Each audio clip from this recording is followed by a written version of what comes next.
COVID-19 सारखा नवीन virus सापडला आहे आणि पुन्हा एकदा पॅन्डेमिकची नवीन भीती मनामध्ये निर्माण झालेली आहे। त्यामध्येच तुम्ही एक असाल तर हा व्हिडिओ तुमच्यासाठी। या व्हिडिओमध्ये आपण जाणून घेऊयात काही फॅक्ट्स HMP व्हायरसबद्दल।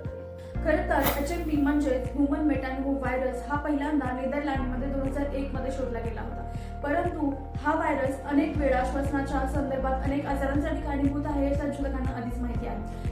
अनेकदा सर्दी खोकला झाल्यानंतर आपण जाऊन लगेच चेकअप करत नाही, आपण लगेच जाऊन कोणती टेस्ट करत नाही, परंतु सर्दी खोकला होण्यासाठी अनेक व्हायरसेस कारणीभूत ठरतात आणि त्यातलाच असा एक व्हायरस HMP असू शकतो। या व्हायरसमुळे खोकला, सर्दी, ताप तसेच श्वसनाचे काही आजार आणि काही सिव्हिअर केसेसमध्ये न्यूमोनिया देखील होऊ शकतो। परंतु सर्वांना ह्यातून घाबरायचं काही कारण नाहीये, कारण की जर तुमची इम्युनिटी कॉम्प्रोमाइज असेल तरच तुम्हाला ह्या आजाराचा धोका जास्त संभवतो। कोविड पॅन्डेमिक मध्ये आपण एक गोष्ट मेजरली शिकलो आणि ती म्हणजे ज्यांची इम्युनिटी स्ट्रॉंग, जे आतून खूप हेल्दी आहेत, त्यांना कोणताही आजार किंवा कोणताही व्हायरस काही करू शकत नाही। त्यामुळे ह्या आजारापासून किंवा ह्या व्हायरस पासून बचाव करण्यासाठी देखील तुम्ही तेच करायचं आहे। तसेच आपल्याला ह्या व्हायरस बद्दल कोणती लस उपलब्ध नाहीये, त्यामुळे आपण जे काही करू शकतो ते आपल्या शरीरामध्ये आतून बदल घडवून आणण्यासाठी करू शकतो। त्याचसोबत तुम्हाला जर काही सिम्पटम जाणवले तर ऑन काउंटर मेडिकेशन घेऊ नका, कारण की कोणतेही अँटीबायोटिक अशा व्हायरस इन्फेक्शन मध्ये काम करत नाही। त्यासाठी तुम्ही स्पेशली डॉक्टरांचा सल्ला घ्या, डॉक्टरांशी बोला आणि त्यानंतरच ठरवा की तुमच्यासाठी काय योग्य आहे।